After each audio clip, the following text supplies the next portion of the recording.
दिल वड़ाई साहब, कराची में क्या वजह है? बल्दियाती इंतखाबात तो हो गए लेकिन अभी तक हतमी नताइज क्यों नहीं सामने आ रहे, जिसकी शफाफियत पर फिर सवालात भी उठ रहे हैं। सबसे पहले तो साद रसूल साहब ने जो पॉइंट उठाया ना, उस पर मैं बात करना चाहूँगा। साद रसूल साहब आईनी कानूनी बंदे हैं, लेकिन इसके बावजूद बात सियासी करते हैं। वो कह रहे हैं जी कि चीफ इलेक्शन कमिश्नर चाहे शफाफ इंतखाबात करा भी दे तो किसी ने नहीं मानना। क्यों? क्योंकि इमरान खान साहब ने उन्हें बुरा भला कह दिया। इमरान खान साहब नहीं मानेंगे तो क्या उस शख्स की क्रेडिबिलिटी ख़त्म हो जाएगी?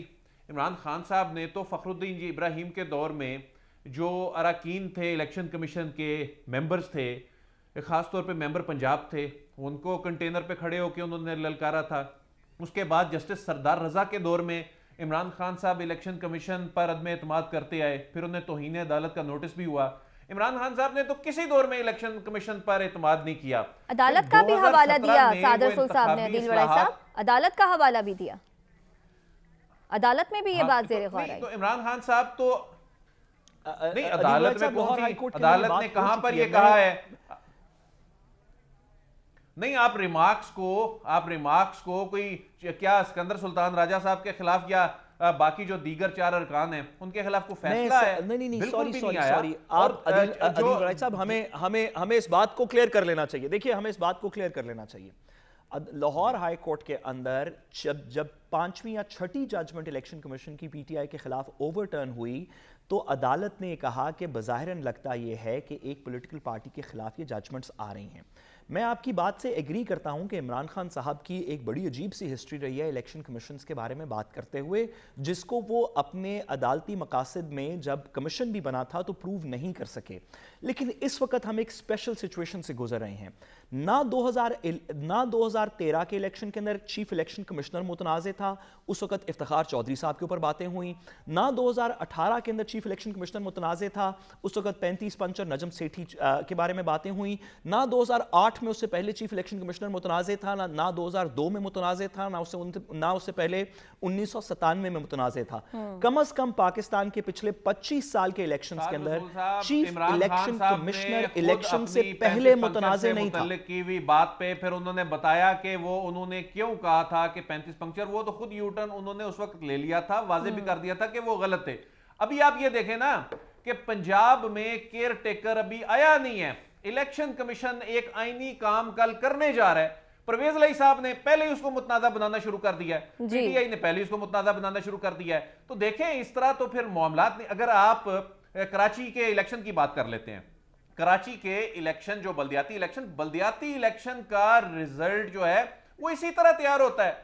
2015 में भी इसी तरह तैयार हुआ था। उसकी रीजन ये है कि यहां पर एक रिटर्निंग अफसर के पास 5-5 हल्के होते हैं, उसके आगे वार्ड्स होती हैं। तो आप कह रहे हैं कि ये मामूल का हिस्सा है, इसमें वक्त लग जाता है। पॉपुलर बात करके और कानून के अंदर जो लिमिटेशंस लिखी हुई है वो मामूल नहीं है। जनाब, आप किसी को, मैं आपकी बात सुन नहीं सका, क्या कह रहे हैं आप? सॉरी अदील वड़ाई साहब, मैं आपसे कह रहा हूं कि जो कानून के अंदर लिमिटेशंस लिखी हुई हैं कि रिजल्ट कैसे तैयार होगा, जिसकी बेसिस पे जनरल इलेक्शन तक का रिजल्ट तैयार हो जाता है, आप ये कह रहे हैं कि ये इलेक्शन कमीशन की रिस्पांसिबिलिटी नहीं कि उस कानून के अंदर कि उस कानून के मुताबिक रिजल्ट को, और क्योंकि माजी के अंदर डिलेज होते रहे हैं, इस तरह उसी तरह हो जाए। देखें, जनरल इलेक्शन में भी क्या मसला होता है साद रसूल साहब, ये भी बताऊं मैं आपको। जनरल इलेक्शन में इलेक्शन कमीशन ने कई मरतबा ये कोशिश की है, रात 2 बजे वाली ये जो क्लॉज है ये आप लिख देते हैं, ये डुएबल नहीं है। यही सियासतदान ये शिकें खुद डालते हैं पहले, उसके बाद फिर ये रोना रोते हैं धांधली हो गई। ठीक है, रात 2 बजे तक नताइज नहीं तैयार होते। तो कितना अच्छा था कि इलेक्ट्रॉनिक मशीन हो जाती तो 2 बजे से पहले हो जाता था। इन्होंने आरटीएस, इन्होंने पीटीआई पे ये पीडीएम जमातें क्या कहती हैं, जी दिल वड़ाई साहब बिठा दिया है। हालांकि मैं खुद उस वक्त वहां मौजूद था, ऐसी कोई चीज नहीं हुई। आरटीएस सर्वर में आखिरी एक जुमला इल्जाम लगा, एक जुमला जी साद रसूल साहब, आपका आखिरी जुमला, आखिरी बस एक जुमला।